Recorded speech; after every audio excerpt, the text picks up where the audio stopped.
سلام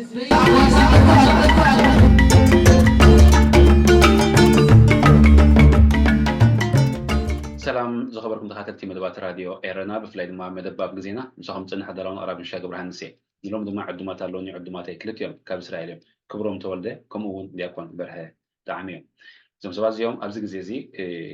بزعبا أب إسرائيل زلوا قلعود تحت عدمه كعلو لني ويك زلوا حبريك أخ نورني نهز بخ كافلو قديمه يوم له مخنياتو ننوي عمتات أب إسرائيل زلوا تحت عدمه قلعو حجون عدمه خينهم وصيام زلوا قدمون تحت عدمه خينهم زنبرو أزيو كبير زخانه هو كم زحلوه أب سفر على محور ميديا ويجلسي وأنا ناوصل زنبرو كيف فولته جون أسكا في قناة سلزلو فيسبوك ونكتشفوا سلزرع أخوهم إن تزلو قناتات نمفلات الدحر بايتا نيت قناتات كأن نمفلات انت تتجبر أخذ حيش كا نمتن بهن أنفت محازن يعد ميم زلو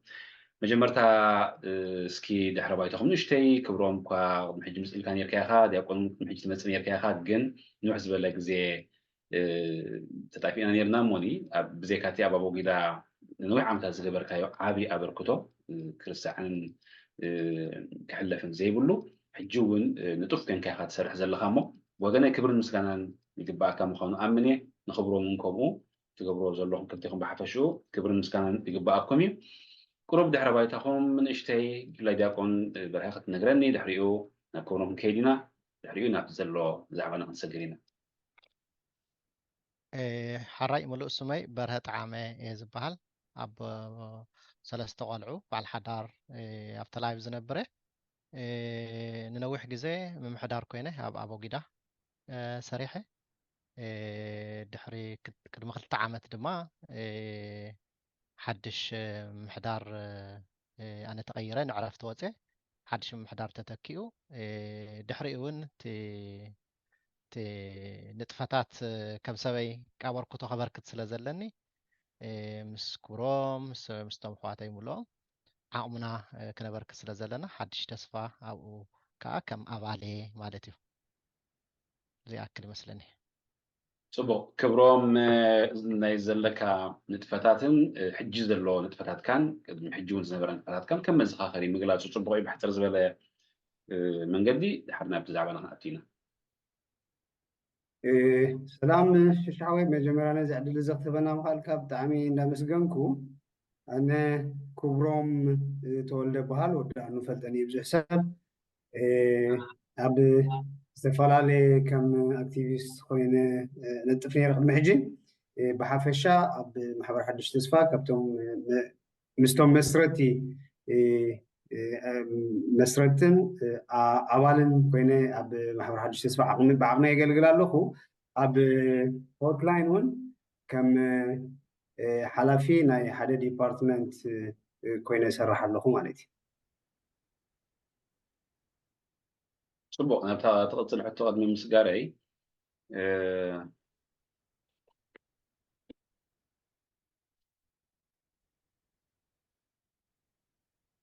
صبو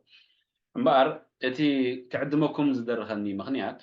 ببزلكم من قدي بفلاي دمال يقوم برها نويح عمتات ابو قدا نطف ابال سلازنا بركان نطف كابتو مكايتون سلازنا بركان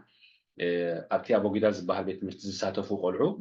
بهرياتهم زلون قداماون وشتاون صلواتات زلون تسعنتات بقبو تكاتل زنبر كاسب مخان كافلتين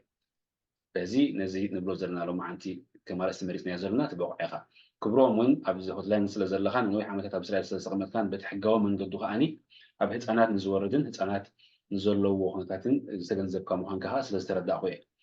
سلزي اسك حجي انتهى لحدش نجر انتهى أسكا في كل نزولو أبز جزيزي بدي أكون كنجمر حراي مجمرة شعوي نردي الرناون عزي مسجن كاب نوح عمتات انداسا لخم نعمت سيخم يخم دمسي انداخم كمنا حجون قال كيدان كما يوردكم صبو قصلكم اللهم بطعمي كاي مسجن يغني لي انتينا نبل زلنا مالتي حدش نجر انتي اقاطيمو نزبل عب كلتشحن 17 إذا نجرات جمير نيريو شعو هو تبايلو تزبون ቁርብ እርንብ ኢሉ ነይሩ ምክንያቱ ኣብቲ ግዜቲ ከም ስርቂ ምልእማን ከምዚ ዘይልሙድ ነገራት ምርኣይ ሕማቕ ነገራት ፀይቂ ምስራሕ ብዙሕ ነይሩ እዩ ኣብኡ ባዕሎም ንባዕሎም እዮም ነይሮም ማሲ ደቅና ንደቅና ሕጂ ካብኡ ወፂኡስ ምስቶም ደቂ ዜጋ ኣብ ሃገሮም እንዳነበርና ምስ ደቆም እዩ ሕጂ ኮይኑ ገዲዱ ማለት እዩ ሕጂ እቲ ኣጋጢሙ ዘሎ ናትና ቋልዑን ምስቶም ምስ ከባቢና ዝነብሩ ቋልዑን ኣብ መንጎኦም ብጉሩብ ኮይኑ እሞ ተሸፊንካ እሞ ብእምኒ ምድርባይ እዩ ኮይኑ ዘሎ ክንኡ ሓሊፉ እውን እቲ ናትና ምሻሎ እቲ ካልቸር ኣለና ንብሎ ወላ ንሱ እዩ ተሰጊሩ ከም ብዙሕ ፀይቅታት ይግበር ኣሎ ክሳብ ገዛ ተኻሪኻ ትሕቲ ዕድመ ክነሶም ገዛ ተኻሪኻ ምስ መሓዞት ገለመለ መስተ ሓሽሽ ብዙሕ ነገራት እዩ ብፍላይ ኮብን ብርሃነን ናብ ብቀዳማይ ወኪሎምና ከይዶም ነይሮም እቲ ደኽሪኦም እዮም እቲ ዝነበረ መፅናዕቲ እቲ ዘጋጥም ዘሎ ኣብ ተልኣቪቭ ብምሽጠራ ብፖሊስ ወን በቲ ናይ ክነሰት ዝመፀ ክትሪኦ ከለካ ብጣዕሚ ትስከፊኻ ማለት እዩ ኣነ ብፍላይ ኣነስ ከም ወላዲ ላትና ወለዲ ኢና ከም ዜጋ ክትሪኦ ከለካ እሞ ኣነ ከዓ ምስኦም ቅርብ ኢለ ከዓ ነዊሕ ግዜ ስለ ዝነበርኩ እቶም ቋልዑ በላሕቲ ቋልዑ ምሳናስ ዘይመሃሰሉ በላሕቲ ዝረኣይዎ ዝብሉ ዘይሕስቡ ቋልዑ እዮም ንሕና ግን ንዖም ክንበቅዖም ስለ ዘይከኣልና እዚኦም ቋልዑ ይጠፍኡና ኣለዉ ማለት እዩ ስለዚ እዚኦም ዝመስሉ ቋልዑ ክጠፍኡካ ከለዉ ከዓ ብጣዕሚ ይሕዝነካ እዩ ምሳና ኣነ ንሶም ክተረኣዮም ከለካ ሰማይ ምድርን እዩ ኣነ ዝኾነ ሰብ ክጋጎ ከሎ ተጋጊኻ ኢለ ክዛረቦ ታሽሙ ይገብረኒ እዩ ሓደ ይሓፍር ካልኣይ እውን ከይፀልአኒ ገለ ኢለ ታሽሙ ይገብረ ንሶም እታ ዝኾንካያ ኣብ ክላስ ኣቲኻ ዝገበርካያ ቀጥታ እዮም ዝነግሩካ ስለዚ ኣብ ክላስ ክትኣቱ ከለካ ምስኦም ክትረኸብ ከለካ እዩ በቃ ሓሊኻ ኢኻ ትንቀሳቀስ ክሳብ ሓደ ግዜ ዝተጠቐምናሉ ነይሩ ከምዚ ናይ መፅናዕቲ ኮፍ ኣቢልናስ ክልተ መምህር ኣብ ክላስ እንዳኣተና ምስኦም ክንዘራረብ ጀሚርና ናይቶም መምሃራኖም ሲ መልክዕ ናይቶም መምሃራን ሲ ከም ዘለዎ ነጊሮምና ማለት እዩ ክሳብ ኣከዳድንኦም ክእርምዎ ዘለዎም ሕጂ ዓይነት ቆልዑ ከም ንዕቢ ዘለና ንምፍላጥ ይሕግዘና እዩ ብጣዕሚ ስማርት ዝኾኑ በላሕቲ ምስ ዝዓዲ ዝኸዱ ቋልዑ እዮም እቶም ወለዲ ግን ንዖም ዝኸውን ዓቕሚ ኣይብልናን ብፍላጥ ይኸውን ብዘይፍላጥ ብዘየገድስ ስለዚ እዚኦም ቋልዑ ይጠፍኡና ኣለዉ እዚ ዘጋጥም ዘሎ ብሕፅር ዝበለ ክብሮም ቪድዮ ከጠፍአና ኣላ ሚት ጌርካ ኣለኻ መስመር ከም ገለት ኮነ ፀኒሐ ከም ማዕራረት ፍትን ፀኒሐ ኦኬ መርስ ሰሞን ፀኒሐ እንዳኮን ሞ እንድሕር ሰሚዕካዮ ዘረባ ንምዘይምድጋም ከመይ ኢኻ ተንብቦ ዘለካ እቶም ቆልዑት ኣበዮም ዝዋፈሩ ዘለዉ ኣብ ክንዲ ማለት ካብዚ ዲያቆኑ ዝበሎ ዝርዝር ኣቢልካ ነጥቢ እንድሕር ደኣኒ ሓፈሻዊ እቶም ቆልዑት እንታይ እዩ እቲ ዝዋፈሩ ዘለዉ ዲያቆን ብንእሽተይ ተናኺፎን እዩ ከም ኣብ ኩሉ ድምፂ ርብሻ ኣሎ ዲ ካልእ ድምፂ ኖ ድሓን እዩ ዘሎ ኣይርብሸለን ምሻ ኦኬ እቶም ቆልዑት ማለት ዋላ ኣብ ዝኾነ ሕብረተሰብ ናይ ሓደ ድኹም ሕብረተሰብ ኣይኮነሉ ከምዝናትና ናይ ስታቱስ ሽግር ዘለዎ ናይ ወረቐት ፀገም ዘለዎ ናይ ቋንቋ ፀገም ዘለዎ መብዛሕትኡ ዘይተምሃረ ሕብረተሰብ ናይ ቁጠባ ከይተረፈ ፀገም ዘለዎ ሕብረተሰብ ዋላ ኣብ ካልኦት ኣብተን ምዕቡላት ሃገራት ዘለዉ እቶም ዝደኸሙ ሕብረተሰባት እውን ደቆም ግዳይ ናይ ዝተፈላለዩ ባህርያት ሓደገኛታት ባህርያት ዝኾኑ እዮም ነዚ ብኮዚ መዝሚዞም ከዓ እዞም ማፍያ ብፍላይ ኣብ እስራኤል ነዚ ብጣዕሚ እዮም ዝጥቀምሉ ስለዚ እቶም ወለድናትና ብዙሕ ኣፍሉጦ የብሎምን ብዛዕባ እዚ ክብለካ ፀንሕኹ ሶሪ ፀዮም ኣይኮነን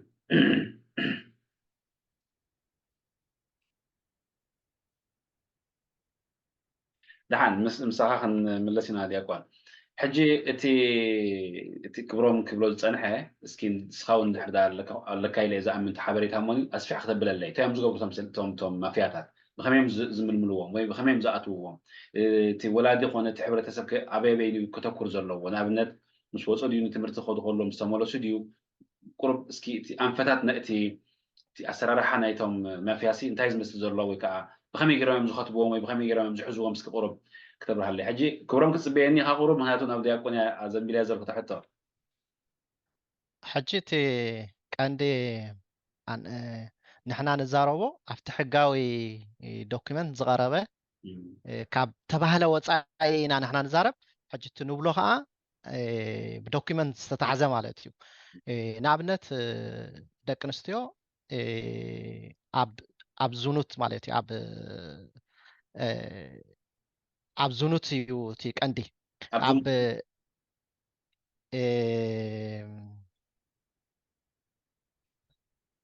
ኮቢ ማሲ ኣብ ናይ ታሽሙን ማሲ ነቲ ነገራት ኢለን ንገንዘብ ኢለን ሰብኣውነተን ይሸጣ ኣለዋ ካልኣይ ከም መበፃፅሒ ንገንዘብ ሓሻ ኣሎ ብዛ ዓዲ ሕጂ ናብሽቱ ሓሻ ኣሎ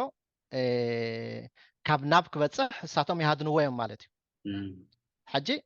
ከም መበፃፅሒ ከይተረፍዮም ኮይኖም ዘሎ ማለት እዩ ነዚኣ እንተ ዳ ኣብፅሕካ እዚኣ ዋጋ ትኽፈላ ስለዚ ኣብ ብዙሕ ነገር እዮም ኣትዮም ዘለው ኣነ ሰክፈኒ እዩ ማሲ ከምዚ እንተ ዳ ቀፂሉ ከምዚ ናይ ሽፍትነት ከምኡ ከጋጥም ከም ዝኽእል የርእየካ እዩ ማለት እንተ ዳ ሓደ ኮርኩኔት ሒዙ መፂኡ ሃዲኑካ ይኸይድ ኣሎ ኮይኑ ወይ ድማ ተላኢኹ ካብ ሓደ ቦታ ናብ ሓደ ቦታ ነገራት የብፅሕ እንተሎ ኮይኑ ንሕና ክንሕዞም ዘይግባአና እሞ ሕጊ ዝጠሓሰ ነገር ኣሰካፊ እዩ ንገንዘብ ኢሉ ነፍሱ ወይ ነፍሳ ተወፍን እንተ ዳ ኣላ ኣሰካፊ እሞ ትሕቲ ዕድመ ኢና ንብል ዘለና ዕብይ ዝበለ ብምርጩ እንተኮይኑ ፀገም የብሉን እዩ ዋላ ብሕጊ መሰረት ግን ትሕቲ ዕድመ ዋላ ብምርጫ እውን ትሕቲ ዕድመ ዝኾነ እንተ ዳ ጌርካ ኦልሬዲ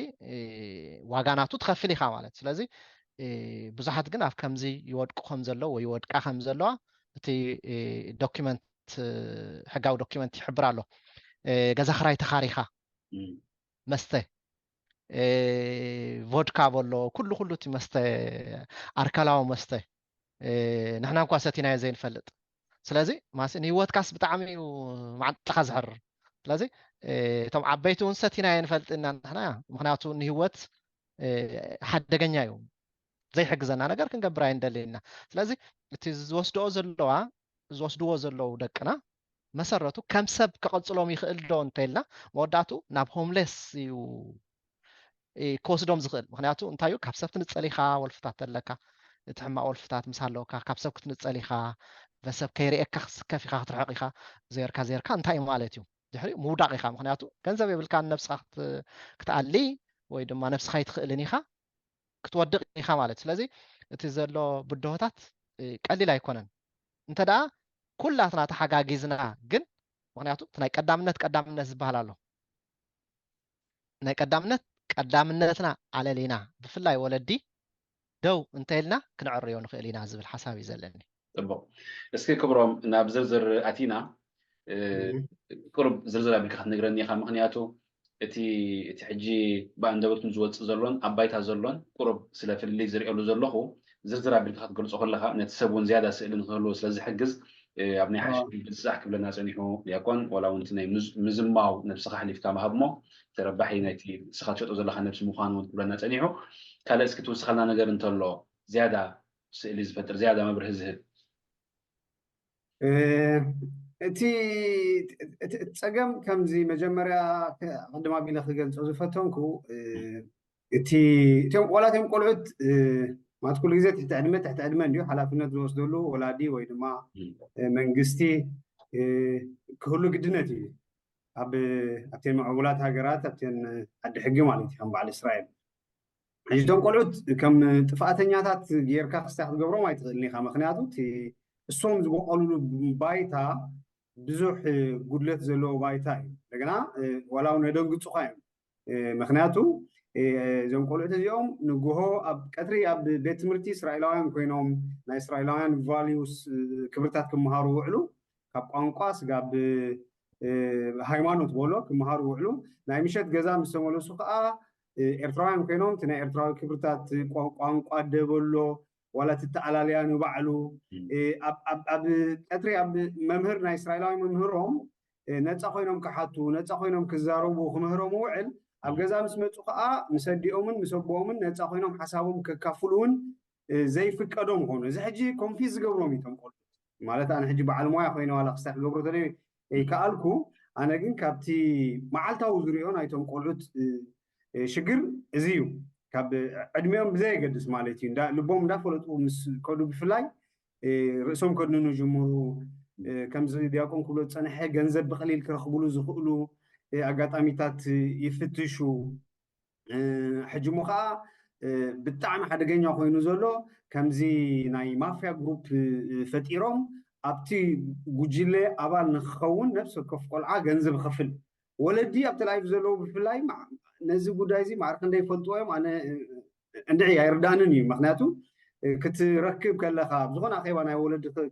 كشتاتف كله أنا لكن أنا خمسة يجبرنيهم لكن أنا خمسة يكونوا إنجليز بالنتاج كوينو نتتجمع بالسنة سرعات كم حدا هوتوت قداي ريو كم حدا أسقاي كونتات ريو كفتشوز فتن بزح ولادي عراقون أنا أب ولا نبعلن كان أفتر سكولات سنة حلا خنقلتن كان فتنينا ولا سنون سنة كان دينات قداي كل علوز قبعة مالتي سلازي እቶም ቆልዑት መጀመርያ ትፀገም ክንርድኦም ዘለና ኣብ በቃ ኣብ እዚ እንታይ ትብሎ ብኤቨራይስት ማሽቤር ዝሁት በቃ እቲ ናይ መንነት ቅልውላው ኣለዎም በቃ ናይ መንነት ቅልውላው ኣለዎም ሕጂ እቲ ሰብና ዝሪኦ ከምዚ ብደምካ ቦቦካ ኤርትራዊ ስለዝኾንካ ወይ ትግርኛ ስለዝኾንካ ኢትዮጵያዊ ስለዝኾንካ ከምኡ ይኮነን መንነት እዚኦም ቆልዑት እዚኦም ካብ ምስ ተወለዱ ካብ ንእስነቶም ጀሚሮም ዝዓብይሉ ዝስርሕሉ ዘለው ናይ መንነት ቅልውላው ኣለዎም ኣብ እስራኤላውያን ተቐባልነት ከም ዘይብሎም ቀልጢፎም ይፈልጡ ድሕሪ 12 13 ምስ በፅሑ ውትድርና ከም ዘይከዱ ሕልሞም ከም ዘይ በቃ ክሓልሙ ከም ዘይክእሉ ምስ ፈለጡ እዚኦም ቆልዑት እዚኦም ግዳይ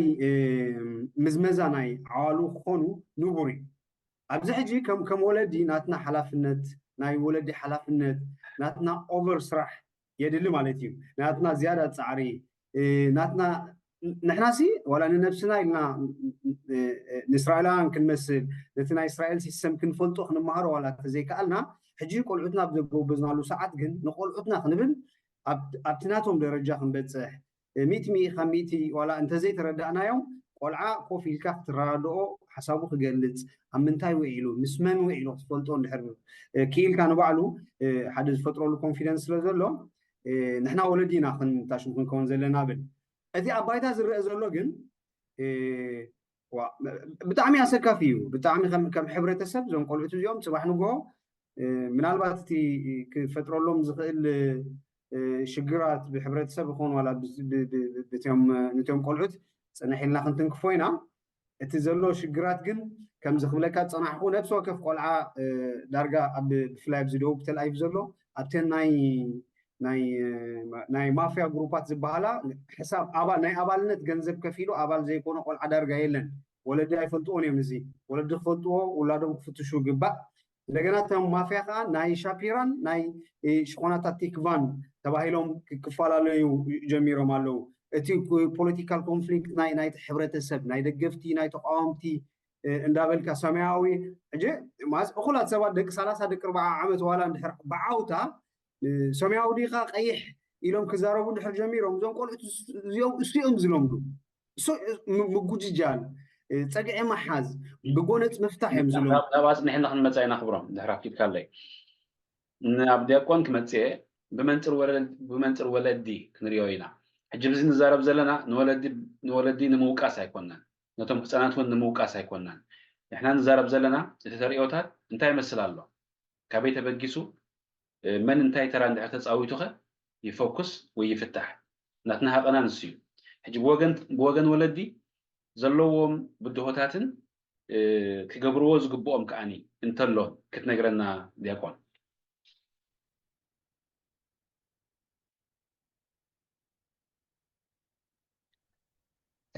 ወለድ ክንገብሮ ዝግባአና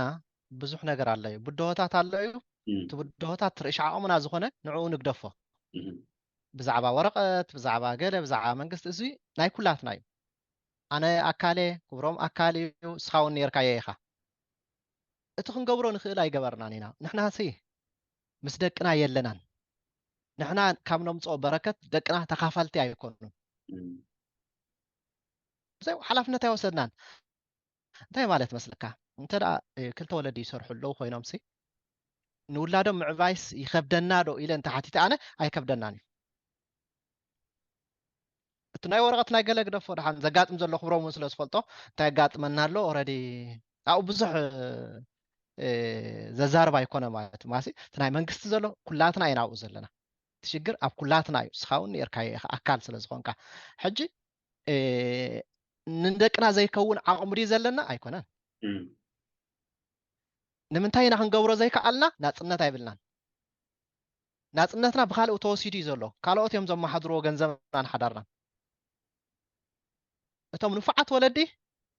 ናፅነት ዝወፁ ወለዲ ካብቲ ካልእ ህዝቢ ብዶላር ኣይክፈሉን ሸክል እዮም ዝኽፈሉ ከም ኩሉ ሰብ እታ ግዜ ድማ 14 ሰዓት ንኩላትና ማዕረ ተዋሂባትና እያ እቲ ኣፍልጦ ጥራሕ እዩ ታሽሙ ክህሊ ዝኽእል ምሻሎ ገለ ናይ ኣካዳሚ ዝፀገበ ክኸውን ይኽእል እዩ ገለ ድማ ኣካዳሚ ድሓን ዝኾነ ክኸውን ይኽእል እዩ ገለ ድማ ዘይተምሃረ ክኸውን ይኽእል እዩ እዚ ፀገም የብሉን እዩ ዘይምፍላጥ ፀገም የብሉን እዩ እቲ ፀገም ዝኸውን ዘሎ ምስ ፈለጥካ ዘይምግባር ኣንሕና ኣብ ምትግባር ኢና ዘየለና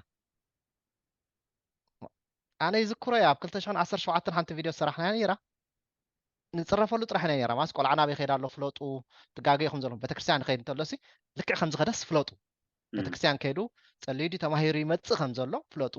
ማስ ከማይ ሕጂ እውን ኣጋጢማ ዘላኮ ነፀላ ተኸዲኖም ይኸዱ ኣብ ካልኦም ግዘምስዩ ነፀላ ተኸዲነ ንኸዳ ኣብ ካልአን ዘምስያ ሽዑ ተፀሪፍና በክንቀትለካ ኢና ገለገለ ነይሩ ብሰደር ዋግኡን ክትክፈሉ ኢኹም ፅባሕ ንጎ ንሕና ካብ ምዝራብ ሓሊፍና ካልኦ ሓደ ይንገብርን ኢና ኢልና ማለት ሕጂ እውን እቲ ፀገም ርሻዓኦምና ኣይኮነን እዩ ሃገር ክትውቀስ ዶ ትኽእል ዝዓዲ ወክትውቀስ ትኽእል ንሕና ኸ ሓላፍነትና ተዋፂና ዶ ቅድም ኣብ ገዛና ናብኡ ክንመፅእ ናብቲ ናይ ፖለቲካዊ ፅልዋታትን ናብ ናይቲ ሃገር ተራ ዝዓበየ ተራ ክንመፅእ ኢና ዋላ እውን ናብቲ ናይቲ ናይ ኤርትራ ስርዓት ኣብኡ ዘሎ ንነዊሕ ዓመታት እንታይ ይገብር ከም ዘሎ ትፈልጦ ይኹም ብቐረባ ናብኡ ክንመፅእ ኢና ናብቶም ነገፍቲ እውን ግን ንሕና ሕጂ ብመንፅርቲ ቆልዓን ብመንፅርታ ቆልዓን ብመንፅርቶም ወለድን ቶም ወለዲ ከም ዝብለን ፅንዕኻ ዲያቆን እቲ ንምቕቓል ናይ ስራሕ ድዮም ክገብሩ ዘለዎም ኣቦን ኣደን እንታይ እንተገይሮም እዮም ነቲ ቆልዓ ካብ ሓደጋ ዘድሕንዎ ትምህርቲ ምኻዱን ምምላሱን ገለ ሒዙ ምኻዱን ምምላሱን እንታይ እንተገበሩ እዩ እቲ ዝኸዶ ዘሎ ፈሊጦም ቁሩብ ክእርምዎን ክመልስዎን ዘለዎም ኣማኸርቲ እንድሕር ደልዮም ከ እንታይ ክገብሩሎም ኣብዚኣ ክብሮም ኢኻ ክትሕግዘና መልሲ ሕጂ እቶም ወለድሲ ምስ ኩሉ ብድሆታት ግን እቲ ቆልዓ ናብ ሕማቕ ከይከይድሲ ብዝቐለለ መንገዲ ብኸመዮም ክከታተልዎ ዘለዎም እዚኣ ቁሩብ ክተብርሃለይ ናይ ብሓቂ እንተ ደኣ ቀዲሙ ሰብ ክውስን እንዲ ዘሎ ምስ ነፍሱ ሲ ክዘራረብ ኣለዎ እዩ እቲ ወላዲ ቅድሚ ሕጂ እንታይ ይገብር ፀኒሐ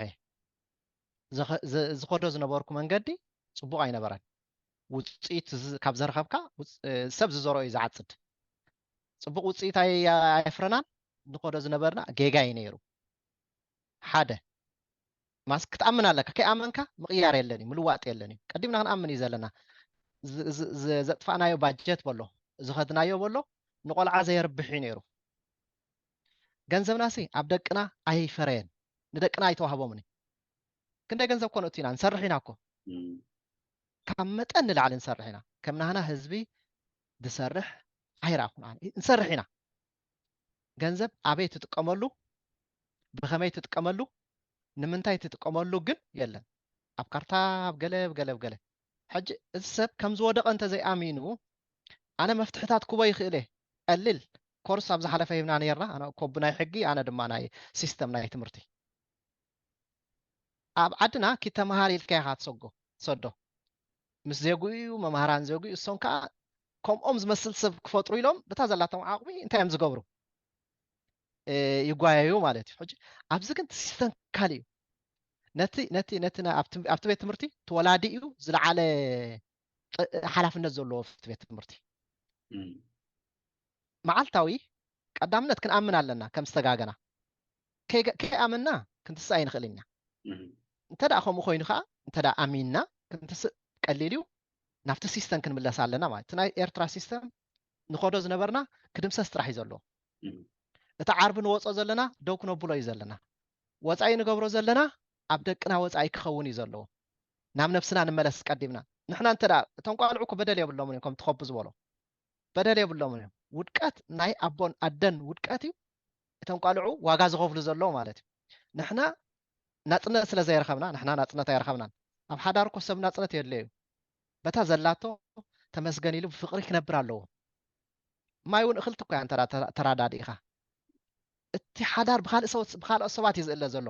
ብሓወን ክኸውን ይኽእል እዩ ብወዳዓዶም ክኸውን ይኽእል እዩ ብዓርኮም ክኸውን እዩ ብመሓዝኣ ክኸውን ይኽእል እዩ ብወዳዓዳ እቲ ሓዳሮምሲ ናፅነት ቀዳምነት ክብህሎም ነቶም ካልእ ዋጋ ዝኽፍሎ ዘሎ እኮ እቶም ካልኦት ሰባት ኣብቲ ሓዳር ዘእትውዎ ዘለው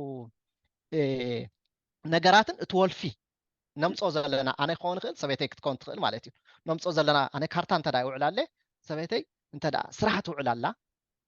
ነቲ ገንዘብ እንታይ ዝገብሮ ዘለኹ ማለት እዩ ይፃወተሉ እየ ዘለኹ ንሳ ንቆልዓ ክትደልያ ንቆልዓ ከተምህር ኣነ ከዓ ካርታ ክትፃወተሉ ክደልየ ፍተላቢብ ስለዚ እንታይ ኢና ንገብር ኣብ ሓዳርና ስርቂና ይሰርቀ ዘለኹ ንሓዳረይ ስለዚ ንሱ ከይተዓረ እቲ ቆልዓ ክንዕራይ ንኽእልን ኢና እንተ ደኣ ንሱ ዕሪናዮ ኣሚንና ክሳብ ሕጂ ተጋጊና ኢና ገንዘብና ኣብ ዘይከውን ደርቢና ኢና ንገብሮ ዝነበርና ከይዲ እውን ተኣሪምና ኢና እንተልካ ግን ናብ ውላድካ ቀዲምካ መን ምዃኑ መምህሩ ምፍላጥ መዓልታዊ ኣብ ሶሙን ሓደ ግዜ በቃ ሓሚቐ እንተይሉስ ኣብ ሶሙን ሓደ ግዜ ምስቲ ክላስ ቲቸር ክፀሓፍ ኣለዎ ማለት እዩ ተምሃራይ ናብ ክላስ ምስ ኣተወ ትምህርቲ ምስ ተወደ ናበይ ከይድ ክትፈልጦ እዩ ዘለካ ኣብዚ ዓዲ ብዙሕ ሲስተም ኣሎ እዩ ሳላ ምዕባለ ክትፈልጦ ኣለካ ናበይ ዝኸይድ ከምኡ እንተዘይገርና ከዓ እንታይ ክንገብር ኣለና ሽፍቲ እውን ክንገብር ንኽእል ኢና ሽፍቲ እቲ ሓደ ቀልጢፉ ይወፍር ንጎ እቲ ሓደ ከዓ ቀልጢ ደንጉዩ ይኣቱ ሕጂ እንታይ ይኾን ኣሎ እቲ ቆልዓ ዝበዝሐ ግዜ ባዕልካ ተብፅሖ እቲ ሓደ ከዓ ይመልሶ ይኾን ኣላ ደቅና እኮ ንዓና ይፈልጥናን እዮም ሕጂ እዞም ቆልዑ ከምዚ ኮይኖም ክንብል እኮ ይሕፍረኒ እኮ እዩ ንዓይ ሕጂ ስለዚ ነዚ ክንገብሮ እንተዘይክኢልና እቲ ሲስተም ናይ ዝዓዲ ኣብ ሓደ ቤት ትምህርቲ እቶም ወለዲ ዝለዓለ ስልጣን ዘለዎ ነቲ ዳይሬክተር ኣብ ሓንቲ መዓልቲ ሓፍ ኣቢሎም ክትርብዎ ዝኽእሉ እቶም ወለዲ እዮም ንሕና ነቲ ሲስተም ኣተናይና ኣለና ኣብቲ ቤት ትምህርቲ ኣይንዋሳእን ኢና ኣኼባ ተፀዊዑ ንመፅን ኢና ምስ ክላስ ቲቸር ጥቡቅ ሪሌሽን የብልናን ጥቡቅ ዝርርብ እንተ ደኣ ምስቲ ቤት ትምህርቲ ጥቡቅ ሪሌሽን ዘይብልና ምስቲ ከምዚ ምሹላ ሽሉስኩርና ኣሎ ኣብ ኤዱኬሽን ማለት እዩ ሕጂ እንታይ ኣሎ ተወላዲ ተምሃራይ እቲ ቤት ትምህርቲ ወይ መምህር ንበሎ እዚኦም ሰለስቲኦም ተዘራሪቦም ነቲ ቆልዓ ዝሰርሕዎ ሕጂ ንሕና እንታይ ኮይና ኣለና እቲ መምህር ኣሎ ينفع يحماق بزيقدس تمهارا يالله يحماق ينفع بزيقدس ولا دقن بكو يزولو حج سلوس كورنا عايكو من الله نزا سلوس كورنا انت دا زيقو من ايا ناي ولد بوتا تريفي يزولو مالتي سلازي نزا ناي ولد بوتا مسملا انا يا حلافنتنا ولادنا انت يدليو مستمر مزرا مستبيت مرت مزرا انت دا جميركا قليل يخابو شعو كاب تقدماي كانت يلو اب تقدماي تخا نخودو زنبرنا جيغا تعريمنا اينا لنا زرا ገንዘብ حزنا لنا مالتي نحد قلعه ኣብ ደረጃ ትምህርቱ ዘየለ ኣብ ሶሙን ሓደ ግዜ መምህር ፕራይቬት 130 ሸከል እዩ ንሓንቲ ሰዓት ገርና ክነተስኦ ንኽእል ኢና ኣብዚ ዓዲ ቮለንቲር ካሎ መሊኦም እዚ ዓዲ ናይ ሃፍታሚ ቮለንቲር ክንገብሮ ንኽእል ኢና ስለዚ ከመይ ገይሮም ክገብርዎ ይኽእሉ ድልዋት ኢና ክንሕግዝ ጥቡቅ ሓሳብና ክንልግስ ድልዋት ኢና ጥራሕ ይቀየሩ ጥቡቅ እዚ ዕላል ንገብሮ ዘለና ምክንያት እውን إذا أنفت في وزلو أنت خبر كم زلو وأنت في وزلو أنفت نخركبن من جد خم زلو تسفح خم زلو نخرجو هنا ونجبر زلنا سلسلة تبغى مسألة غير كلنا لها اسكي كبروا من سخات بلو نجار نطلع أبزنت بزماني كابو وسأجن تمولدي أنت يوتي قرب ناتهم سجم سخات ريو خلقات بدو هذا ناتهم كنتايو نبنت بزح جزء بزح سبنا بكندا وسألوا أمريكا وسألوا مو أزي ناتهم ولدي أبزين برينا زبل تسفهم قلاص دو فتير لهم خون نتم قلعتهم كومو زي تبحن كون وصينا زبل سميع دو فتير لهم خون زي كونات زي كمينات ناتهم نايمنبار شوهات نايمنبار حيلي زلوا ترى على تاون أو تاون مبزحتي دياقون تقليلو ندي جمنالبات مدققام كيكون أنا زقودل زبلون تايلو اتناتنا حبرة سب بهوي هويتا بقوايلا بوراي جلست عبلل دخون متسالو مخناتو ولا حقوسي تحقوسوا وراي تقبروا اي ترخبوا قال مالت ايكونن بواغا دك خاغن خون يقولون بواغا ولاد خاغن خون يقولون ابالا انت ايوتي ولا اسك نبل مو كاب سنبت سغاب عربي كلتي خولدي بيزخون سراح قدام كاتميليس كان دحر كلتي خولدي كم قلعت فتوو دي ما يفتوون مرصو دي ما يمرصوون كخدو دولي ديو ما يدوليم كتصمبرو دولي ديو ما يدوليم كي حدث كيوم نابوراي ناي عدي نام ناي حزن حجيت محبراوي هوت قدفو مالت ايكونن ግን እቲ ምስቲ ዘሎ ብድሆታት እቲ ሕብረተሰብ ዘሎ ኩሉ ሓደ ዓይነት ብድሆታት ስለ ዝኾነ ዘጋጥሞ ማለት እዩ መብዛሕትኡ ብፍላይ እቲ ማሕበራዊ ብድሆታት ንዑ ኣብ ግምት ብምእታው ቆልዑት እንድሕር ኣለውካ እታ ካብተን 7 መዓልቲ እታ ሓንቲ መዓልቲ እስከ ሙሉእ መዓልቲ ግዜ ሃቦም ካብ ትምህርቲ ክምለሱ ከለዉ ኣብ ትምህርቲ ከመይ ይውዕሉ ኣነ ክገርመካሲ ኣብነት ማለት ካብቲ ላይቭ ነቢረሉ እውን ስለ ዘይፈልጥ ክኸውን ይኽእል እዩ ጓለይ እንድሕር ሓንቲ መዓልቲ ካብ ትምህርቲ ተመሊሳ እንድሕር ከመይ ነይሩ ገለ ተዘይሓቲት እያ ብስነ ስርዓት እያ ቆፋ ቢላ ትሓተኒ ሓደ ነገር ረሲዕካ ትብለኒ ሕጂ ንዓ ዝፈጥረላ ነገር ዋላ ምስ ዕለለትንስ ኣነ ብዙሕ ነገራት ኣነ ክፈትሖም ዘይክእል ካብ ኣፍሉጠይ ካብ ዓቕመይ ንላዕሊ ዝኾኑ ነገራት እውን ኣለዉ ግን ኮፍ ኢለ ፅን ኢለ እንድሕር ሰሚዐ እያ ንዓ ዝፈጥረላ ነገር ኣሎ ፅባሕ ንጎ ሕማቅ ከጋጥማ ከሎ ዋላ መምህር እንድሕር በዲልዋ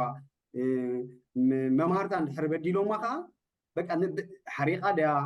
ኣብ ስምዒት ኣትያ ድያ እንዳበኸየ ድያ ተሓጒሳ ድያ ነፃ ኮይና ተካፍለና ማለት እዩ ገዛ እጅቲ ናይ ወላዲ ኣብ መዓልታዊ ህይወት ናይቶም ቆልዑት ህልውና ብጣዕሚ እዩ ዚሮ ኣብ ናትና ሕብረተሰብ እሱ ከይኣክል ከዓ ጉድለትካ ዘይምእማን ከም ሕብረተሰብ ቆልዓ እንድሕር ንኣብነት መምህር ሕጂ ኩሎም መምሃራን 100% ንፁሃን እዮም ገለ ማለት ኣይኮኑን ዝብድሉ መምሃራን እውን ኣለዉ ኣይኮነን እናትና ካልእ ታሽሙ ኤሌመንት ተሓዊሶ ከም ዘይዜጋታት ዘይኣይሁዳውያን ኮይና ዋላ ደቂ ዓዶም ቆልዑት ዓዶም ዝብድሉ መምሃራን እውን ኣለዉ እዮም እጅቲ ኣብቲ ናትና ግን ምስ መምሃራን ከምዚ አንታጎኒዝም መፈጠር እቲ ሕብረተሰብ ኣቐዲሙሲ መምህር እንድሕር ፀዊዕዎስ እዚ ሳክት እዩ ጓለይ ስነ ስርዓት ኣለዋ ወደይ ስነ ስርዓት ኣለዎ ወደይ ንፉዕ ትምህርቲ ኢልካ እንድሕር ገና ቅድሚ ኮፍ ምባልካ ምስ መምህር ትጋጮ እንድሕር ኣለካ ብሓሳብ ኣብቲ ነቲ ውላድ ዘጋጥሞ ሽግራት ኣብ ምፍታሕ ኣክቲቭ ትኸውን ኣለካ ኣክቲቭ ትኸውን እንድሕር ዘለካ ከዓ እቲ ቆልዓ ኣበይ ከይድ እንታይ ይመሃር እንታይ ዓይነት ስምዒት ኣለዎ ንባዕሉ እዚ ናይ ስነ ልቦና ናይ ስምዒት ናይ ስነ ኣእምሮ ኩነታት ኣባና ኣብ ወለድና እውን ኣይነበረን ፈትሾሙና ኣይፈልጡን እዮም ንሕና ኣይንፈልጦን ኢና እዞም ቆልዑት እዚኦም ግን ሓደ ሳብጀክት ኣለዎም ናይ ስምዒት ተረዲኻኒ ክትሓርቅ ከለካ ከመይ ትገብር ስምዒት ሰብ ከመይ ጌርካ ትሃርም ኣዘራርባ ንባዕሉ ከም ገለ ተጋራጭኻ እንድሕር ተዘሪብካዮም ስምዒተይ ተንኪፍካኒ እዮም ዝብሉካ ውሽጠይ ሕጂ እዚ ጎዲሎም ኣሎ ኮይኑ ስማዓኒ እዚኦም ናትና ቆልዑት እዚ ናትና ሕብረተሰብ ከዓ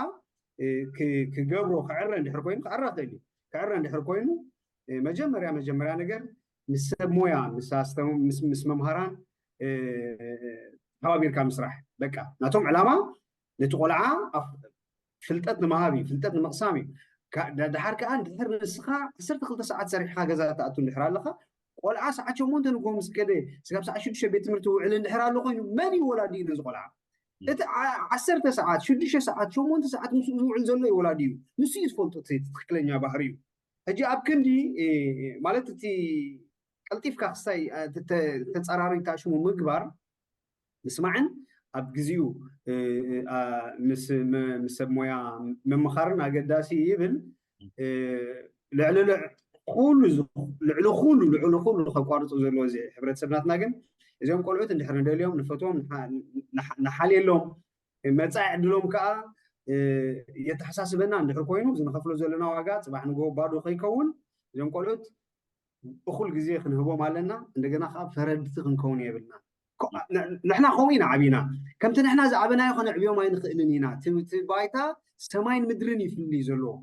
ቆልዓ ኣብዚ ዓዲ ክትፈርዶ ይትኽእልን ኢኻ ብዛዕባ ዋላ እንተተጋጊዩ ተጋጊኻ ኢልካ ከመይ ጌርካ ከተረድኦ ትኽእል ሜላ ኣለዎ እንድሕር ምፍላጥ ኣቢካ እንድሕር ኮንፍሊክት ዝፈጥረልካ እንድሕር ኮይኑ ምስ ውላድካ ኣብ ቤት ትምህርቲ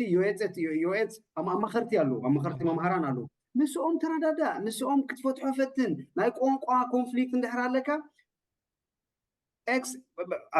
ኣብቲ ላይፍ ቀዳይ ነገር ብዙሓት ቮለንተሪ ዝሰርሑ እስራኤላውያን ኣለዉ ዋላ ካብ ናትና ሕብረተሰብ እውን እዚኦም መንእሰያት ናትና ሕጂ ዝጎቦ እዛ ቆልዑት ኣለዋ ብዙሕ ሽግር ክፈትሓ ዝፍትና ማለት እዩ ኤክስተንሽን ክምህራ ዝኽእላ ዋላ ንዓን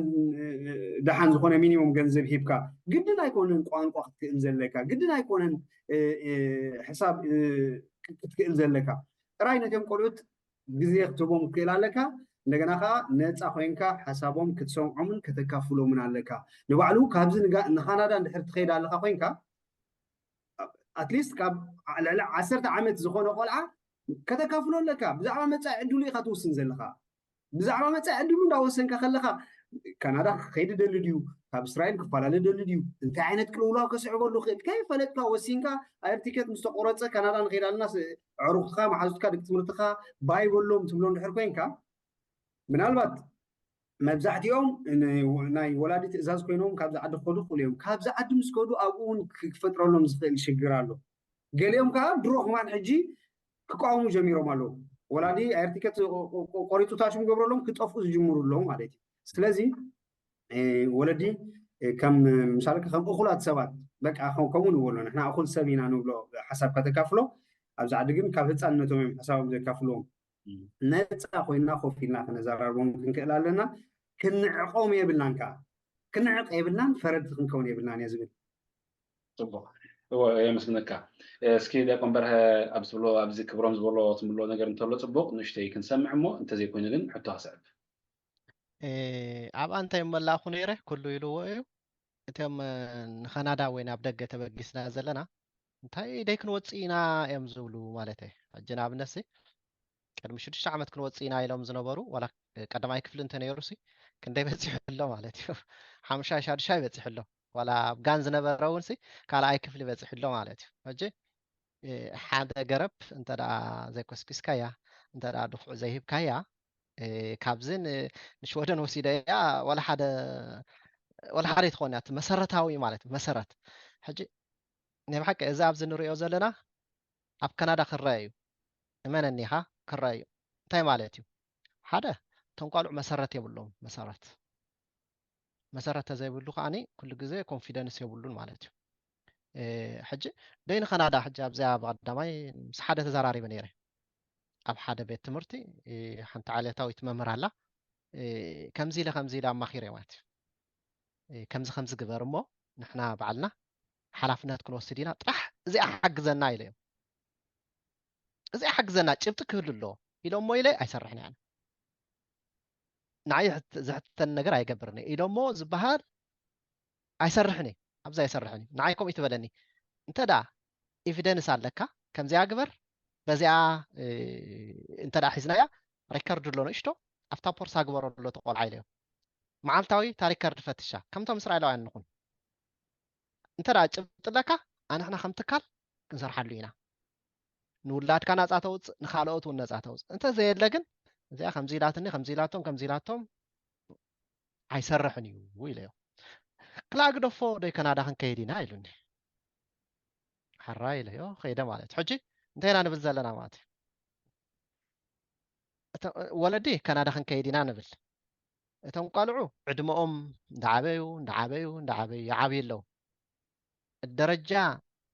ደረጃ ንቕሓቶምን ተኣካዳሚን ደረጃ ፊዚካል ናቶም ስግኦምን ኣይራኸብን እዩ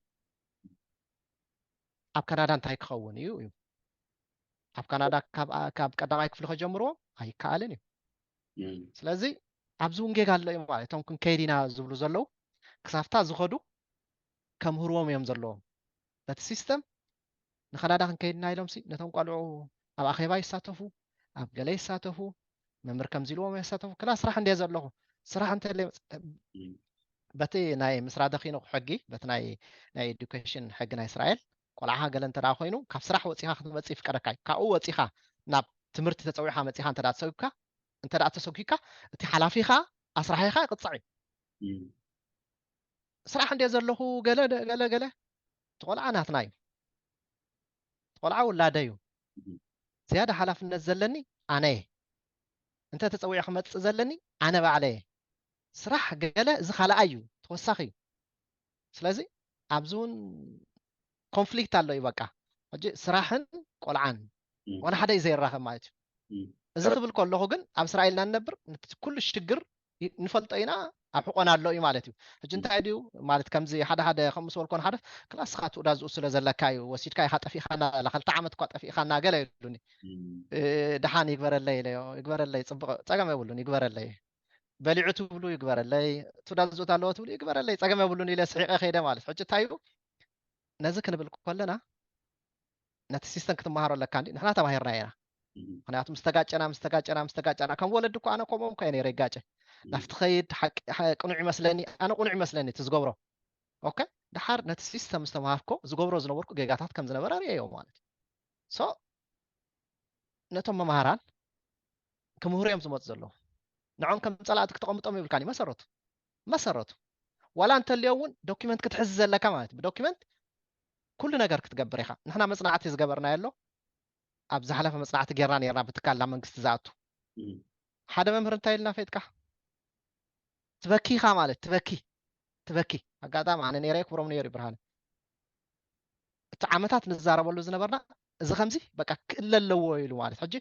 ክሳብ እቶም ምሁራት ኣካላት ናይዚ ዓዲ ይድግፉና እናሃለዉ ንሕና ግን ክትስኢ ዘለና በቃ ንሕና ኣለናኩም እንተዘየልናዮም ነቶም ቆልዑ ንሕና እኳ ጠበቃታት ናቶም ንሕና እኳ ኢና ወለዶም ሕጂ ንሕና በቃ ክንጓየሎም ኣለና ክንተሓጋገዘሎም ኣለና هو تنبلو زلنا بوتو خينو جن حجي بوجن من إسرائيل بوجن إسرائيل تكالاتن ك بتم إنجيو خون خيل بوجن إسرائيل من خون خيل نتقدايز من كتود ولا نهيت أنا تم خون خيلي انتايو كبر زنبورو انتاي كسهم تزعرو نخمل لا أتي وديلو زلون أتي زفتر زلو عنوة من نخلصن نخلقسنسي انتاي ترى تسعود لهم سهم انتاي كخمل لا أقبو خبهم أبغى الله ديابا ናይ ብሓቂ ኩሉ ኣባናይ ዝምርኮስ ኢለ የዛምን ኣነ ሕጂ መጀመርያ ኣብ ዓይንኻ ዘሎ ተኣሽሙ ከየውፃኻሲ ነቶም ካልኦት ክትወቅስ ከቢድ እንድዩ ነተን ትካላት ንስደተኛ ዝሕግዛ ክነስርሕ ንኽእል ንሕና ኢና ነር ኣንሕና ግን ተኣሽሙ ይኮናን በቃ ኣብ ሓደ ኮይናስ ሓይሊ የብልናን ሕጂ ናብ ደስ በለና ተኣሽሙ ክንገብረ ንኽእል ነር እዚ ናይ ቀዳምነት ኣብዚ ንስራሕ ኢልና ሓቢርና ኢድን ጓንትን ኮይና እቲ ናተን ሓይሊ ፅቡቅ ክንጥቀመሉ ንኽእል ነራ እቲ ዘየድልየና ከዓ እዚ ኣየድልየናን እዩ እንዳበልካ ክትሰማዕ ትኽእል ኢኻ ንሕና ኣብኡ የለና እናሻ ኢሎሞ እዩ ዘሎ ሕጂ እቲ መንግስቲ ክገብሮ ዝግብኦ ብዙሕ ነገር ነይሩ እዩ ንኣብነት ራፍካፍ 2016 እዩ ነዛ ካርዲ ናይ ኣውቶቡስ 2016 ክሲ ጌርና ክሲ ክንገብር ከለና ኩለን ኦርጋናይዜሽን ተሳቲፈን እየን ማለት እዩ ኣነን ለምለም ግርማይን ከዓ ነርና ኣብቲ ናይ ክሲ ማለት እዩ ንዕና ከሰስቲ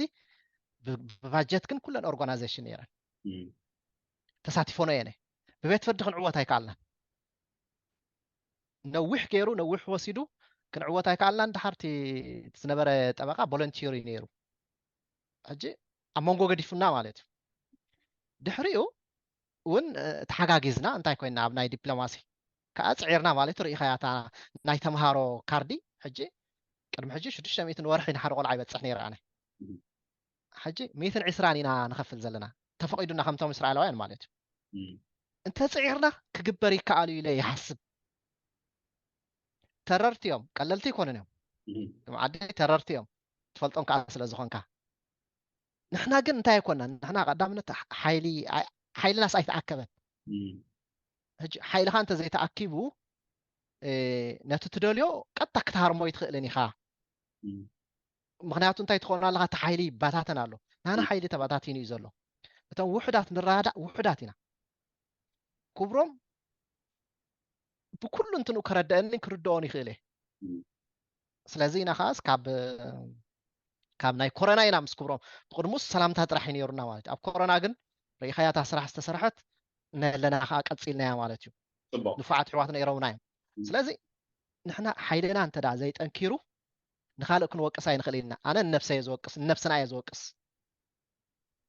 ጽቡቅ ሕራይ ክብሮም ኣብ ናይ ኤንጂኦ ዝያዳ ቅርበት ስለ ዘለካ ንስኻ እንታይ ክምላእ ግብኦ እንታይ ክትገብሩ ኣለኩም እንታይ ክገብሩ ኣለዎ ቁርብ ተብርሃለይ እሞ ድሕሪኡ ናብቲ ፖለቲካዊ ጽልዋታት ክንኣቱ ኢና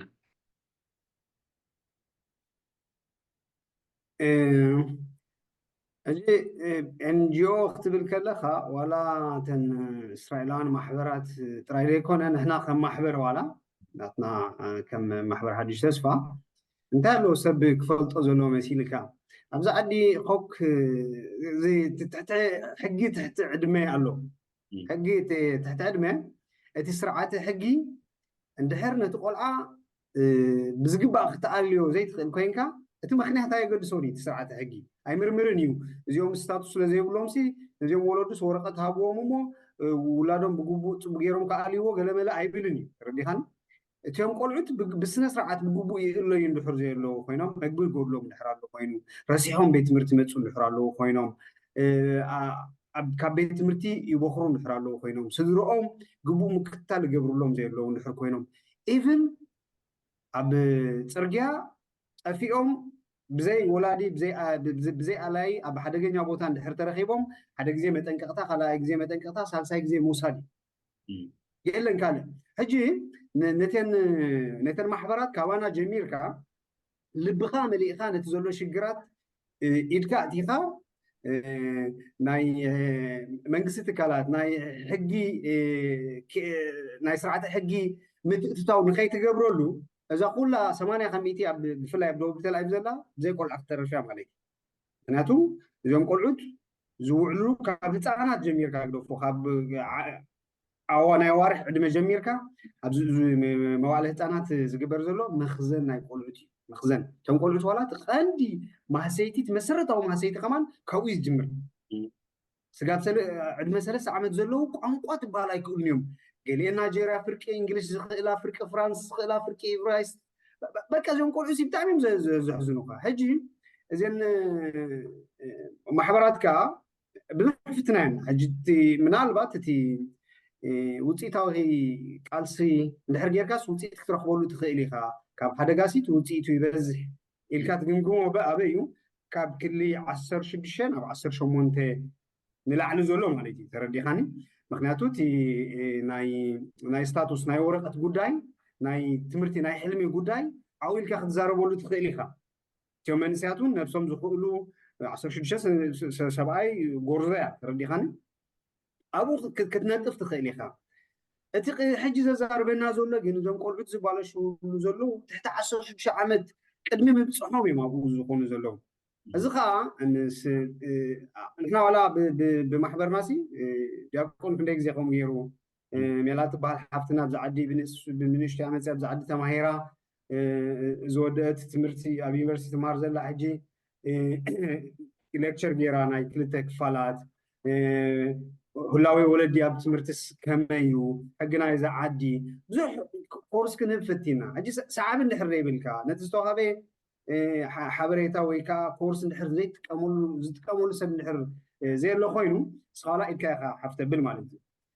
سلازي ولا تن محبرات نزل فرحين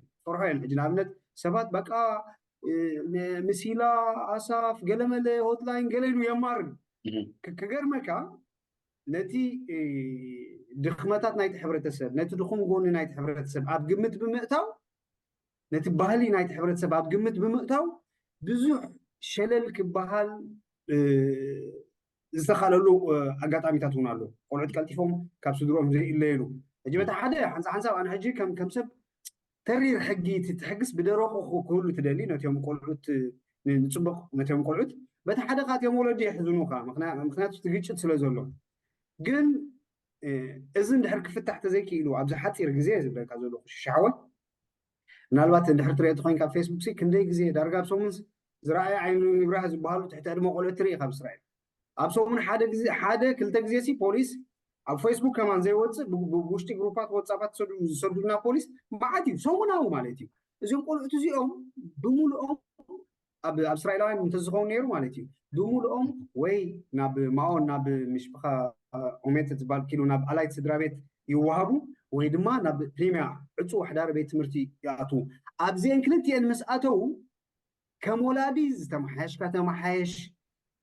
ቁጠባኻ መዓራሪ ባይታኻ መዓራሪ ውላድካ ናባኻ ናብ ትሕቲ ቁፅርካ ክትመልሶ ዘሎ ሕልኽላኽ ዘሎ ሽግር ሽዑ ብጣዕሚ ከቢድ ቀሊል ኣይኮነን እቲ ብድሆ ማለት እዩ ኣነ ከም ኣስተርጓሚ ኣብ ኤላት 2 ዓመትን ገለን ሰሪሐ ነይረ ናይ ገበን ፍርድን ቤት ፍርድን ናይ ትሕቲ ዕድመ ቤት ፍርድን እቲኦም ፈራዶ በቃ ብግልፂ እዮም ዝነግሩኻ ንዓይ ኣይግድሰንን ከመይ ሽግረኪ ጥዕና ፀገም ኣለኪ ድዩ የብልክን ወረቀት ኣለኪ ድዩ የብልክን ርባኻ ሓጊዞም ክዶ ሓገዙ ኣይሽግረንን እዩ እዚ ቆልዓ ዝወድ 6 ዓመት ዝወድ 7 ዓመት ድሕንነት ናቱ እዩ ዘገድሰኒ ሕግናትና ደረቂ በዚ ኢና ንፈርደኪ ኢሎም እዮም ዝምንጥሉለን ሕጂ ተን ኣዴታት መብዛሕትአን ዋላ ዝወስዱለን ዝነበሩ ኣነ ዝፈልጠን ኣነ ዝተርኩም ኩለን ብጣዕሚ ንፉዓት እየን ከማን ግን እቲ ቁጠባ ስለዝፅግመን እቲ ቋንቋ ስለዝሽግረን ብዙሕ ጉድለታት የርእያ ነይረን እቲኦም ቆልዑት ምስ ተወሰዱ ሽዑ ንምምላስ ሽግር ይኸውን ማለት እዩ ስለዚ እዚአን ማሕበራት በቃ ከይዳ ክገብራ ዝኽእላ ናይ መወዳእታ ዓቕሚ ኣዳም ምስ ኣኸሉ ድሕሪ 16 ዓመት ዘሎ እዚኦም ቆልዑት ኣብዚ ዓዲ ዝተወለዱ እዮም ሕጂ ከም ፓይሎት ከማን ይጅመር ኣሎ ንሕና ከም ሆትላይንን ኣሳፍን ኮይና ኣብዚ ዓዲ ስፔሻሊ ኣብዚ ዓዲ ዝተወለዱ ሕጊ ኣሎ ናይዚ ዓዲ ኣብዚ ዓዲ ተወሊዱ ዝዓበየ ሰብ ወረቐት ክወሃብ ከም ዘለዎ ዝብል ማለት እዩ እሱ ብኸመይ ክሰርሕ ይኽእል ብኸመይ ናብ ቤት ፍርዲ ክትወስዱ ትኽእል ኣብ መፅናዕቲ ኣለና ምክንያቱ መብዛሕትኦም ኣብዚ ዓዲ ዝተወለዱ እቲ ዝዓበየ 13 14 እዮም ዘለዎም እምበር እቶም ዓበይቲ ዝበሃሉ 16 17 18 ዝበፅሑስ ውሕዳት እዮም 3-4 ከማን ኣይኮኑን እዮም በዛ ኣጋጣሚ ከማን ኣብዚ ዓዲ ተወሊዱ ልዕሊ 16 ዓመት ዝበፅሐ ንድሕር ኣሎ ኮይኑ ክረኽበኒ ብጣዕሚ ፅቡቅ ነይሩ ንዓይ ማለት እዩ እቲ መስናዕቲ ክስታይ ክገብረሉ እቲ ዛዕባ ኣዝዩ ሰፊሕ ነዊሕ ዓመታት ዝገበረ ስለዝኾነ ብሓንቲ መዓልቲ ዝውዳእ ኣይኮነን ከከም ግዜኡ ክነቕርቦ ክንፈትን ኢና ሕጂ ናብ ናይ መጨረሻ ገፅ ንኸይድ ኣለና ንክልቲኹም ዝተፈላለየ ትዕዝብትኹም ክህልወኩም ከም ዝኽእል ኣብ ግምት እየ ክሓተኩም እቲ ፖለቲካዊ ኩነታት ናይ ኤርትራውያን ኣብኡ እንታይ ፅልዋይ ዘለዎ እቲ ኤምባሲ ኸ እንታይ ዝገብር በዞም ጉዳያት እዚኦም ይግደስ ዶ ዋላስ ንሱ እውን ነዚ ጉዳይ ዝመዝሚዙ ኣብ ጥቕሚ እዩ ዘውዕሎ እቶም ደገፍቲ ናይቲ ኤምባሲ ኸ እንታይ እዮም ዝገብሩ እንታይ ፅልዋይ ዘለዎም ኣወንታውን ኣሉታውን ብወገንቶም ድሌት ፍትሒ ኮይኖም ወለዲ እውን ኮይኖም ግን ካብ መንስያት እውን ኮይኖም እንታይ ዓይነት ተራእዩ ዘለዎም ሕጂ ብወገንቲ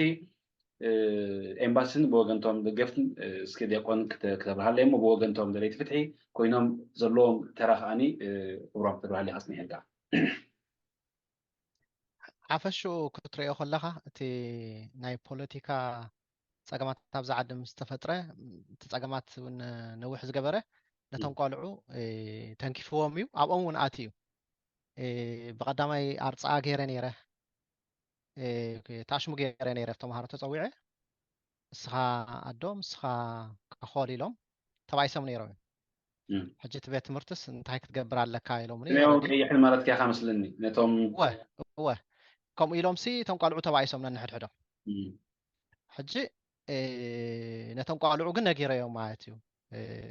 ሓንቲ ሃገር እያ ዘላትና ንሕና ሕዋት ኢና ፅባሕ ደቂ ሃገር ኢኹም ምባእሳ የድልን እዩ እቲ በደል ናትና እዩ ኢለ ናይ ወለዲ እዩ ስለዚ ንሕና በደልና ክሳብ ንዕሪ እስኻትኩም ዓቕሊ ግበሩ ኢለዮም ነቲ ቤት ትምህርቲ ግን ነቶም ወለዲ ምሳሎ እቲ ቤት ትምህርቲ ተሪር ስጉምቲ ክወስድ እዩ ዘለዎ ምክንያቱ ሕጊ ኣሎ ናይ ምስትራድ ናይቲ ኤዱኬሽን በቲ ሕጊ ክመርሓና ዘለዎ ማሲ ኣብ ፖለቲካ ብትምህርቲ ክእትው የብሎም ስለዚ ነቲ ወለዲ ከረድእ ከም ዘለዎ ምስ ዳይሬክተር ተራድየ ማለት እዩ ኣብ ካልእ ቦታ እውን ሕጂ ፀዊዖምን ኣለው ከምኡ ከም ዘጋጠመ ነጊሮምን ኣለው ከምኡ እውን ኣጋጢሙሎ ሕጂ እንታይ እዩ ነቶም ቆልዑ ሎሚ እንተዳ ውላድካ እምኒ የቐብለኒ ትብሎ ነርካ እቲ እምኒ ፅባሕ ናባኻ ከም ዝጥወ ግድን እዩ ማለት እዩ ስለዚ እዞም ቆልዑና ኣብኦም ዘለው ከምኡ እዮም ዝገብሩ ዘሎ ማለት እዩ ምሸት ንሪኦ ኣለና ኢና ብቐዳማይ ኣኼባ ነይሩኒ ካብ ኣኼባ ክወፅእ ከለኹ ብሸፒራ ገይረ ክመፅእ ከለኹ ዘጋጠመ ከምኡ እዩ ነይሩ ንክልተ እስራኤላውያን حسرت حمشته خونو نحنا ጸለምቲ ፍሊፕን ዘለዎም ክጎይዎን ከለዉ የርእዮም ማለት ቪድዮ ንእሽተይ ቀዲሖም ንዓይ ከዓ ንምንታይ ትቀድሓና ኣለካ ምስ በሉኒ ሃዲመ ማለት ሕጂ እቲ ነገር እዚ እዩ ዘሎ ስለዚ ኩላትና ኢና ተበላሽና ዘለና ማለት ሕጂ ናትና ኤርትራውያን ጥራሕ ኣይኮንኩን ዝብል ዘለኹ ጸለምቲ እውን ነይሮም ፍሊፒን እውን ነይሮም እዮም ብጉዳይ ኤምባሲ ኣነ 16 ዓመት ገይረ ኣለኹ ብዛዕባ እዚኦም ቆልዑ ኣይንታይን እዩ ማለት እዩ ዘይኣክል ንዑ ምክንያቱ ኣነ ከም ዋላ ቤት ትምህርቲ ከም ዝነበርኩ ሲ ይዝከረኒ እዩ ኣብ 2013 ወይ 14 ደብዳቤ ጽሒፍና ነይርና ንሕና እቲ ደብዳቤ እንታይ ይብል ነይሩ መጽሓፍቲ ክሕግዘና ሓቲትና ነይርና ማለት ንቆልዑና ነቶም ቆልዑ ንምምሃር ድልዋት መጽሓፍቲ ከምጻልና ብደብዳቤ ሓቲትና ነይርና منش من يرد واشاي نيرو شوف واشاي وا ود واشاي نيرو كم زمصاو فريقنا باتم دغفتي مالت مصحف كم زمصا فريقنا ينا مصحف نمن توهيبو غن ينفلطن مالت حجي بزعا قالو عين تايمون يو ابو خلها انس فتينه بدبدابه يونسي كم صالنا كم زلو محنا ولا كم دليت فتحي انت راينا تنقالعو غن زيغا يمه ስለዚህ ንሕና ጌጋውን እንተገርናሲ እቶም ቆልዑ ተሓተቲ ኮኑ ነፃ ሰብዮም ስለዚ መጽሓፍ ክትሕግዘና ዶ ትኽእል ኢልና ብደብዳቤ ሓቲስናዮ ክሕግዝ ከም ዝኽእል መጽሓፍ ከም ዝኽእል ፈሊጥና ከም ዝመፀውን ሰሚዕና ኢና ኣረጋግፀ ያ ነብሰበሰብ ንመን ተዋሂቡ ግን ኣይንፈልጥን ኢና ማለት ስለዚ ድሌት የብሉን እዩ ኣይንታይን እዩ ማለት እዩ እንታይ ተዝኸውን ነይሩ ናይ ቆልዑ ፀገም ከይዱ ሓደ ዲፕሎማት ክዘራረብ ይኽእል እዩ ብዛዕባ መጻኢ ዕድል ናይ ዜጋታትካ ትሓስብ ተዳ ኮንካ كزارارب يخل نيرو عقمو الله وي مالت ناي دبلومات ورقت زلو سب مس زخونه سب تزاراريبو فرخ مص زخيل ስለዚህ ከምኡ ድልያት የብሉን ወላ ሓደ ተስፋ የለኒ ማለት እዩ ንሕናሲ መንግስቲ ዘይብልና ዝሕግዝ ዘይብልና ሕብረተሰብ ኢና ንሕና ተወለዲ ነፊዕና ስለ ደቅና ደው ክንብል ጥራሕ ይዘለና ካብኡ ተሪፍና ኢና ማለት እዩ ترديني هو تحطه كم مالسي امباسي ذاكر الله نديو تايتر الله نسخ زبل حتى بأمره سبات متص لزخيل نعون مبراهيم بر كابوز حسب تسوري يكون انت امباسي انت حنت سيكتات كم زقبر نو عمتات استعذبنا هنا ابدغنا وش نزور بهود صراحي نايتي امباسي كفاءة سيران مالتي جن قال ترى انت لوسي نمبروه ولا ترى انت زي هالوس نمبروه حرايم بار كبرهم نباها خمسه ناي مجرشتها اتوم بوغن دليت فتح زلو ايرتراويان ولو ان برغيدنا حمودو اتقلل كمالتي ابدو قمن اب نفسومن ابتم قلعت انتي صلوام زغبر زلو يتخلو زبحر زلو اونتاو يدفتات ابوتو خوينو جن كاني انتي عينت اولتاو صلوايام زصاوت زلو ابز غدايزي انتي انت غيرم يخه كقرف زخيل زشغرزي اوكي مجمرا كابتي مالت كت ستروم زي تخيل نغرات الو خمزنا علت كلته ورد شعته أبسل ما وصل في ديو ولا بعلات تجاتو مزخولو جونتات يوم قلت تيميدا جزيهم سلزخونة بقليل الريو كاتلو سلزخونة مالتي أنا جن كم كبرهم مالت ولا حنساب قال دليت فتحي قال ولا عبارات بقينا حمودو بعوتا ما تكملوني ولا أنا عايز فتونو كم زي مشالو بقى وان فلفليو انغلانغا همانا يدلنيو سلازي كم دغفتي بقى مشالو كاب ناي عدي نقدت قلمله جميل كوالا زمصو خصاي تنقلت ريوم تنقلت ابيت مرت بحسابهم زوعلو وعسو بحسابهم تصاوتو كان زفلطو سبب لهم تزقرب ابز عد زلو حومسي تمسوم ابتقوم زلو ود دغافي قدفهم ود لانغالانغا قلمله ولا ود دغافي كون بس يتحوم ساعه حفتهم ترديخان تم قلعوت كان يجيرهم كونفليكت فتحو خلو اب هذا ببوليتيكا زرتو مخنيات يبقى تم قلعوت نعم استقمم نجر صباح نغو عبيت حلمتات كحلمو زقولو نجر يخاف نغرم تخيل بوليتيكا متنكافكا زي ترفكا تخينو هبتام ጸጋታት ዘለዎ ሃገር هبتام ባህሊ ዘለዎ ህዝቢ ጥዑም ዓዲ ጥዑም ንፋስ ዘለዎ ዓዲ ከም ዘለዎም በሽኽ ነግሮም ኣለካ ማለት እዩ ከም ደላይ ፍትሒ ጽባሕ ንጎን ድሕርና ብዓድኻ ክምለስ ድሕር ኮይንካ እዚ ሕጂ ዘሎ ከይዲ ግን ስፔሻሊ ድሕሪ እዚ ዕለት 2/9 ዝተፈጥረ ሓደገኛ ስምዒት ግን ቀዳማይ ነገር ንሕና ከም እኹላት ሰባት ከም ዓበይቲ ሰባት ሓላፍነት ወሲድና ክንቀርፎ ዘለና ዝብሎ ኣነ ነገራት ብጎነፅ ክትፈትሖም ትኽእል ኢኻ ኢልካ ምእማን ጎነፅ ከጋጥም ይኽእል እዩ ሓንቲ ግዜ ከጋጥም ይኽእል ከምዚ ዕለት 2/9 ዘጋጠሞም ሓንቲ ግዜ ከጋጥም ይኽእል እዩ ሰልፊ ከይዶም እዮም ካ ከውዕሉ ከይዶም ተጋጭዮም ክትብል ትኽእል ኢኻ ብድሕሪኡ ድሕርነት ሽግራት ብጎነፅ ክፈትሖ ኢልካ ትቕፅል እንድሕር ኣለካ ኮይንካ ግን ንነብስኻ ግዳይ ክትገብር ኢኻ እዞም ቆልዑት ንሪኦም ኣለና ግዳይ ክትገብር ኢኻ ዲያቆን ክንክፎ ፀኒሑ ኣብ ተላቪቭ ብፍላይ ቀይሕ ሰማያዊ እንዳበልካ ግጭት ኣሎ ኣብ ኤላት ቅድሚ ኣባይ ክነተኩር ደሊ ሕጂ ክብሮም እታ ቶም ዓበይቲ ዝገብርዎ ዘለዉ ኣብ ቀይሕን ሰማያውን ፈላሊኻ ምትቕቕዓን ምትህርራምን ኣብቶም ቆልዑት ክትድገማላ ድያ ንስያ ክትበርሃ ትድገማላ ንምንታይ ትድገማላ መሲልካ ቀንዲ ከማን ካብዚ ሕማቕ ባህርያት ቢኢሱ ዘሻቅለካ ነገር እንድሕር ኣሎ ኮይኑ እቲኦም ቆልዑት ኣብ ገዛ ዋላ እቲኦም ምሻልካ ከምዚ ተራዕላል መሲልና ንሕና ሰማያዊ ኢና እቲኦም ቀያሕቲ እዮም ገለ ኢልካ ዋላ ተዕልሎም እንድሕር ኮይንካ እቶም ቆልዑት ሒዞም እዮም ዝኸዱ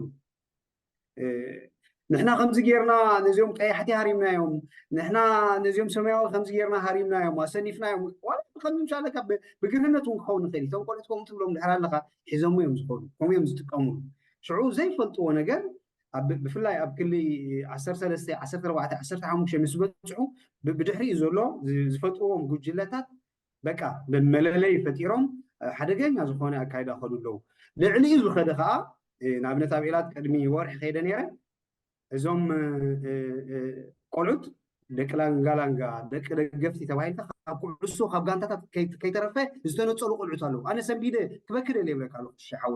ቆልዑት እኳ እዮም ትሕቲ ዕድመ እዮም ዝገበርዎ በደል ትበሃል የብሎም ስለዚ ከም ሕብረተሰብ ነዚ ነገራት እዚ ከነስተውዕለሉ ክንክእል ኣለና ማለት እዩ ዝላብዎ ክልብም ኣለዎ ኣብቲ ቀንዲ ሕልምን መፍትሕን ከዓ ሓስብ ኣሎ ፅቡቅ ከም ትቅድመ ቢለ ዝበልክዎ እዚ ዛዕባና ሓፈሻዊ ሕጂ ዘሎ ኩነታትን ድሕረ ባይትኡን ኢና ንገልፅ ዘለና እምበር መወዳእታ ነትንክፎ ዛዕባ ኣይኮነን ስለዚ ካልእ ግዜ ክንትንክፎ ምዃንና ኣብ ግምት ብምእታው ነዚ ሰማዕ እውን ከይነውሖ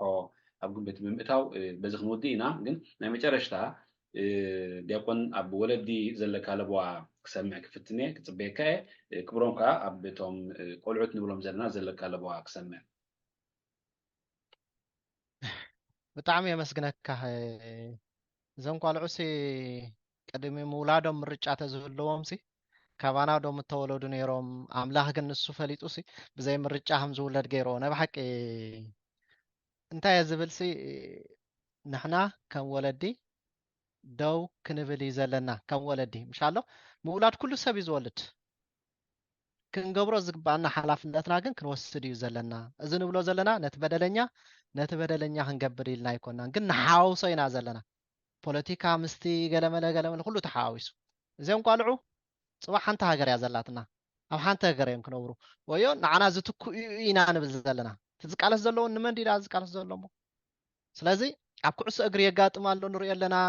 ኣብ ኩሉ የጋጥም ኣሎ ሓፈሽኡ ግን ካብ ፖለቲካ ገለ ጥራሕ ዘይኮነስ ንሕናስ ነፍስናስ ከንፍለጣ ቀዲምና ብዙሓት ቆልዑ ኮዚ ንትምህርቲ ካርዲ ናይ ኣውቶቡስ 110 ቅርሽን 112 ቅርሽን ዘይንኸፍል ወለዲ ኢና ዘለና ማለት እዩ እቲ መንግስቲ ዝገበረልና ፍታሐውን ኮዋ ክንጥቀመሉ ይግባአና ኢና ካብ ሓንቲ ኣውቶቡስ ክወርዱ ፓካ ክመፅእ እቲ ኮንትሮሎ ይመፅእ ይድይብ በቲ ይወርዱ ኣብ ሓደጋ እውን ክወድቁ እኮ እዮም እዞም ቆልዑ ገንዘብ ግን ፈቆዶ ቀዳም ንሪኦ ኢና ዘለና ኣበይ ሻሕሻሕ ይብል ኣሎ ስለዚ ኣንሕናን ደቅናን ነንበይንና ኢና ዘለና ስለዚ ኣንሕና ኣብ ቲክቶክ ኣብ ገለ ኣለና ደቅና ከዓ ተጎዲኦም ኣለዉ ማለት ስለዚ እቲ ዘለና ንጥቀመሉ እቲ ዘይብልና ሓቢርና ንስራሕ ስለዚ ኣነ እንታይ ዝብል ሓቢርና እንተሰሪሕና ክንዕወት ንኽእል ኢና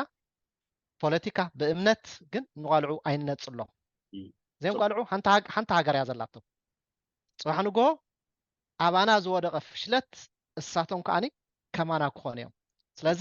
ሓደራኹም ብፖለቲካ ብገለ ከይረኣኹም ኣብ ፖለቲካ ንቆልዑ ኣይነእትዎም ኣይነሓዋውሶ ዓበይቲ ኢና እቲ ናይ ዓበይቲ በይኑ